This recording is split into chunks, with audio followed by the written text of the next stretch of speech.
ನಮಸ್ಕಾರ. ನೀವು ನೋಡ್ತಾ ಇದ್ದೀರಿ ಉಪ್ಪೆ ನ್ಯೂಸ್ ಚಾನೆಲ್. ನಾನು ನಿಮ್ಮ ಅನಿಲ್ ಕುಮಾರ್ ಸಿಂಧೆ. ಆಧ್ಯಾತ್ಮಿಕ ಜೀವನದ ಪ್ರತಿಯೊಬ್ಬರೂ ಅಳವಡಿಸಿಕೊಳ್ಳಿ. ಶರಣಕುಮಾರ್ ಶಾಸ್ತ್ರಿ. ಧಾರ್ಮಿಕ ಪ್ರವಚನಗಳು ಆಲಿಸುವುದರಿಂದ ಮನಸ್ಸಿನಲ್ಲಿ ಶಾಂತಿ ನೆಮ್ಮದಿ ನೆಲೆಗೊಳ್ಳುತ್ತದೆ. ಒಳ್ಳೆಯ ವಿಚಾರಗಳು ಶ್ರವಣೆಗಳಿಗೆ ತಾಗಿದಾಗ ಮನಸ್ಸಿನಲ್ಲಿ ಮನೋಲ್ಲಾಸ ಮೂಡುತ್ತದೆ. ಆಧ್ಯಾತ್ಮಿಕ ಜೀವನ ಚೈತನ್ಯ ಪ್ರತಿಯೊಬ್ಬರೂ ಅಳವಡಿಸಿಕೊಳ್ಳಿ ಎಂದು ಶರಣಕುಮಾರ್ ಶಾಸ್ತ್ರಿ ಅವರು ಹೇಳಿದರು. ಪಟ್ಟಣದ ಶ್ರೀ ಮಾರ್ಕಂಡೇಶ್ವರ ದೇವಸ್ಥಾನದಲ್ಲಿ ಮಹಾಯೋಗಿ ಗುರುದೇವ ದತ್ತ ದಿಗಂಬರ ಮಾಣಿಕೇಶ್ವರ ದಿವ್ಯ ರಥ ನಿರ್ಮಾಣದ ನಿಮಿತ್ತ ಪರಮ ಪೂಜ್ಯ ಶ್ರೀ ಬಾಲಯೋಗಿ ಅಭಿನವ ಶರಣ ಶಂಕರಲಿಂಗ ಮಹಾರಾಜರ ದಿವ್ಯ ಸಾನ್ನಿಧ್ಯದಲ್ಲಿ ಜರುಗುತ್ತಿರುವ ಮಹಾ ದಾಸೋಹಿ ಕಲಬುರಗಿ ಶರಣ ಬಸವೇಶ್ವರ ಮಹಾಪುರಾಣ ಪ್ರವಚನ ತಿಳಿಸುತ್ತಾ ಎಲ್ಲರ ಒಳಿತು ಬಯಸುವುದೇ ಮಾನವನ ಧರ್ಮ. ದೇವರಿಗೆ ಪ್ರೀತಿ. ಪುರಾಣಗಳು ಈ ನೆಲದ ಸತ್ವ. ಅವುಗಳ ಒಳನೋಟ ಪ್ರವಚನಕಾರರ ಧ್ವನಿಯಿಂದ ಹೀರಿಕೊಳ್ಳಿ. ಕಾವ್ಯಗಳ ಕಥಾ ಸಂಕಲನದಿಂದ ಇಂದಿನ ಸಾಮಾಜಿಕ ತಲ್ಲಣದಲ್ಲಿ ಜಗತ್ತಿನಲ್ಲಿ ಆಧ್ಯಾತ್ಮಿಕ ಸಿಂಚನ ಮನುಕುಲಕ್ಕೆ ಅಗತ್ಯ.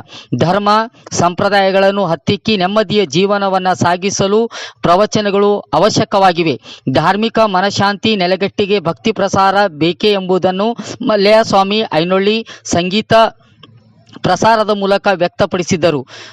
ಅದೇ ರೀತಿಯಾಗಿ ತಬಲಾ ಸೇವೆಗೆ ಷಣ್ಮುಖಯ್ಯ ಸ್ವಾಮಿ ಸಾಥ್ ನೀಡಿದರು. ಫೆಬ್ರವರಿ 20ರಿಂದ ಮಾರ್ಚ್ 1ರವರೆಗೆ ಪ್ರತಿದಿನ ಸಂಜೆ 7 ಗಂಟೆಯಿಂದ ರಾತ್ರಿ 9 ಗಂಟೆಯವರೆಗೆ ಪುರಾಣ ಕಾರ್ಯಕ್ರಮ ಜರುಗುತ್ತಿದೆ.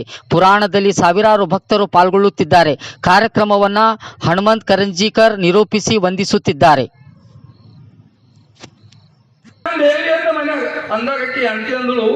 ಮಾಡ್ಕೊಂಡು 50 ವರ್ಷ ನನ್ನ ಕೈ ದಾನ ಮಾಡಿ ಭೂಮಿಗೆ ಬಂದು ನನ್ನ ಸ್ವಾರ್ಥಕ್ಕೆ ಏನದ ನನ್ನ ಗಂಡ ಏನೇ ಕಂಬಲ್ ಅಂತೇಳಿ ಆ ಮಹಾತ್ಮಗ ಕಾಲು ತೊಳೆದು ಕಾಲಿಗೆ ನೀರು ಕೊಟ್ಟು ಕಾಲು ತೊಳೆದು ಪೂಜೆ ಮಾಡಿ ಒಂದು 4 ರೊಟ್ಟಿ ಬಿಸಿ ಬಿಸಿ ರೊಟ್ಟಿ ಅನ್ನ ಅದು ಕೊಟ್ಟು ಹೋಗಪ್ಪರಿ ಆ ಮಹಾತ್ಮ ಏನದ ಸೌಭಾಗ್ಯ ಚಿರಂಜೀವಿ ದೇವಿ ಅಂತ ಆಶೀರ್ವಾದ ಮಾಡ್ಬೇಕಿತ್ತು. ಅಲ್ಲಿ ಅತ್ತ ಇತ್ತ ಈ ಕಡೆ ಏನಾಗಿತ್ತು 7, 7:30 ಇತ್ತು ಹೋಯ್ತಾ ಇರ್ಬೇಕು ನಿಂದು ಹೊಂಟದ ಅನ್ಬೇಕು ಅತ್ತ ಇತ್ತ ಮಾಡಿ 8:30 ಕವನಿಗೆ ಬಡ್ಡಿ ಸಮೇತ ರೊಕ್ಕ ಕೊಟ್ಟರು. ರೊಕ್ಕ ಕೊಟ್ಟು ಹೊಸಳಿಗೆ ಹಡದಾಗ ಹೋಗಿ ನಿಲ್ಸು ಒಂದು 4 ಮಂದಿ ಲಂಗೇರಿ ಬಡಿಗೆ ಕೊಟ್ಟು ಅವ ಯಾಕಂದ್ರೆ ಬಸ್ಸಿಗೆ ಹೋಗೋ ಮನುಷ್ಯ ಐತಿಲ್ರಿ. ಯಾಕಂದ್ರೆ ರೊಕ್ಕ ಹೋಯ್ತಾವ ಅಂತೇಳಿ ನಡ್ಕೋತಾನೆ ಹೋಗವ. ಅವಾಗಿನ ಬಸ್ ಏನು ಅಂದಾಗ ಅಲ್ಲಿ ಹೋಗ್ಬೇಕಾದ್ರೆ ರೊಕ್ಕ ಕೊಡು ಒಂದು ಯಾವ್ದು ರೊಕ್ಕ ಅಂದವ ರೊಕ್ಕ ಕೊಡು ಅನ್ಬೇಕು. ಒಬ್ಬ ಹೊಡ್ದ ಸರಿಕೊಂಡು ಮನುಷ್ಯ ನಿಜದಾಗ ಹೊಡ್ಬೇಕಾದ್ರೆ ರೊಕ್ಕದ ಗಂಟೆ ಬುಡಕ್ ಹಾಕೊಂಡು ಬಿದ್ದ. ಬೀಳ್ಬೇಕಾದ್ರ ಮ್ಯಾಗ ಕಟ್ಟಿ ಬಿಡ್ಲತ್ತರು. ಅವ ಹೇಳ್ದ ಚಮಡಾಗಾಯ್ತೋ ಪರವಾನ ದಮಡಿ ನೈ ಚೋಡಂಗಲ್ಲತ್ತವ. ऊपर का चमड़ा गए तो बरोबर नहीं मगर नीचे का दमड़ी नहीं छोड़ूंगा अल्लाह ता ಹೊಡಿತಾರ ಸರಿಕೊಂಡು ನಿಶೆ ಮನುಷ್ಯ ಈಗ ತನ ನಿಶೆ ಆಗ್ತದ. ಈ ಒಂದು ಸರಿಕೊಂಡು ನಿಶೆ ಹಿಡಿತು ಒಬ್ಬರು ತಮ್ಮ ಇದು ಮಾತ್ರ ಮನುಷ್ಯ ದೆವ್ವ ಅದ ಅಂದ್ರು. ದೆವ್ವ ಅದ ಅಂದಾಗ ಅವನಿಗೆ ಏನಾಗ್ಲತ್ತಿತ್ತು ಕಣ್ಣಾಗ ಸಿರಿ ಸುತ್ತ 4 ರೊಟ್ಟಿನೇ ಹೊಂಟಿವು. ಅಲ್ಲಿ ಏನಾಗಿತ್ತು ದಾನ ಮಾಡಿ ಅವ್ರ ಧರ್ಮ ಪತ್ನಿ ಸುತ್ತ 4 ರೊಟ್ಟಿನೇ ಹೊಂಟಿ ಅವ್ನಿಗೆ ಕಟ್ಟಿ ಹಾಕ್ಲತ್ತಿಲ್ಲ.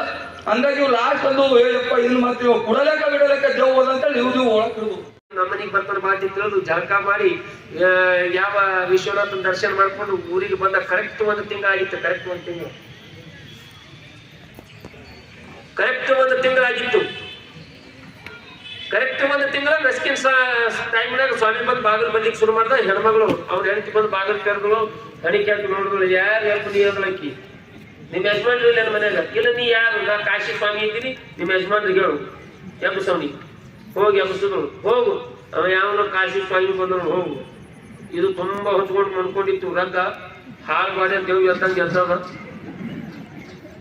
ಇನ್ನ ನಸಕ್ಕಿತ್ತು ಬಂದಾನ. ಬಾಗಿಲು ಒಳಗೆ ಪೂರ್ತಿ ಶರೀರದ ಬರೀ ಗೋಣ್ ಹಾಕಿ ಹೊರಗೆ ಹಾಕ್ಯಾನ. ಸ್ವಾಮಿಗೆ ದಿಟ್ಟಿಸಿ ನೋಡಕ್ ಶುರು ಮಾಡ್ದ. ಒಮ್ಮ ಕಣ್ಣು ತಿಕ್ಕೊಂಡು ನೋಡ್ದ, ಒಮ್ಮ ಹುಬ್ಬಿ ಏರಿಸಿ ನೋಡ್ದ, ಒಮ್ಮ ಕಾಲಿನಿಂದ ತಿಳಿ ತನಕ ನೋಡ್ದ. ಎಷ್ಟು ದಿಟ್ಟಿಸಿ ನೋಡಿದ್ರು ಕೂನ ಹಿಡಲಾಗ ನೀವ. ಯಾಕ 1 ತಿಂಗಳ ಹಿಂದ 5 ನಿಮಿಷ ಗಂಗಾ ನದಿಯಾಗ ಮಾಡಿ ನೋಡಿದ ಮಾರಿ ಕೂನನೇ ಹಿಡಿಯಲಾಗ್ಯನ. ಕಣ್ಣು ತಿಕ್ಕಿ ನೋಡಕತ್ತ. ಅವ ಸ್ವಾಮಿಯಿಂದ ಎಷ್ಟು ದಿಟ್ಟಿಸಿ ನೋಡ್ತಿ? ಗಂಗಾ ನದಿಯಾಗ ಒಂದು ರೂಪಾಯಿ ಕೊಡ್ತೀನಿ ಅಂದಿಲ್ಲ, ಅದಕ್ಕೆ ಬಂದಿನಿ. ಇದಕ್ಕೆ ನಿದ್ದಿನೇ ಹಾಕ್ತು ಸ್ವಾಮಿ. ಗಂಗಾ ನದಿ ಎಲ್ಲಿ ನಮ್ಮ ಊರು ಎಲ್ಲಿ ಬಂದಿದೆ ಅನುವಾದ ಬುದ್ಧಿ ಅದು ಏನು ಹೇಳ್ಕೋಬೇಡ. ಮೊದಲು ನಾನು ರೊಕ್ಕ ಕೊಟ್ಟು ಮಾತಾಡೋದು. ಅವಂದ ಸ್ವಾಮಿಗಳ ನನ್ನ ಬಲ್ಲಿ ಇವತ್ತು ರೊಕ್ಕ ಇಲ್ಲ ನಾಳೆಗೆ ಬರೀ ಕೊಡ್ತೀನಿ. ಯಾಕಾಗತ್ತೆ? ಸ್ವಾಮಿಗಳು ಹೋದ್ರು. ಇದು ಹಲ ತಿಕ್ಕಲಿಲ್ಲ ಮಾರಿ ತೊಳಿಲಿಲ್ಲ ಹಂಗೆ ನಿಂತು ಹೆಣತಿ ಕೇಳ ಅವ ಯಾರು ಎದಕ್ಕೆ ಬಂದಾನ ಅವನು ನಿಂದ ಏನದ ಮೊದಲು ಹೇಳೋದ ಹೇಳ್ತಿ. ಅವ ಅಂದ ಅವ ಕಾಶಿ ಒಳಗ 1 ರೂಪಾಯಿ ಕೊಡ್ತೀನಿ ಅಂದಿನಿ ಅದಕ್ಕೆ ಬಂದಾನ. ನೀ ಏನ್ ಹೇಳದಿ? ಅದೇ ನಾಳೆ ಬಾ ಅಂತ ಹೇಳಿ ಚಲೋ ಮಾಡಿದಗಳಿಗೆ ಮತ್ ನಾಳೆಗ್ ಬಂದ್ರು ಕೊಡ್ಬೇಕಲ್ಲ ಅವನಿಗೆ ರೊಕ್ಕ ಅನ್ನವ. ಏನು ಚಿಂತೆ ಮಾಡ್ಲಿಕ್ಕೆ ಹೋಗ್ಬೇಡ, ಇವನಕ್ಕ 10 ಪಟ್ಟು ಚಿಕ್ಕಣಿ ಹೇಳ್ತಿ ಮನ್ಯಾಗ ನಡ್ಬರ್ಕೊಂಡ್ ರಾತ್ರಿ ಅಡ್ಡದ, ಚಿಂತೆ ಮಾಡ್ಲಿಕ್ಕೆ ಹೋಗ್ಬೇಡ. ಈಗ ಚಂದ ರಾತ್ರಿ ಅಡಿಗೆ ಮಾಡ್ತೀನಿ, ನೀ ತುಣು ನಾಯಿ ತುಣ್ತೀನಿ, ನೀ ಸತ್ತಂಗ್ ಬೀಳು, ನಾ ಅಳ್ಕೋತ್ ಕೊಡ್ತೀನಿ, ಸ್ವಾಮಿ ನೋಡ್ತಾನ ಹೋಗ್ತಾನ, ರೊಕ್ಕ ಮುಣುಗ್ತಾವ ನನಗೆ. ಅವ ಒಂದ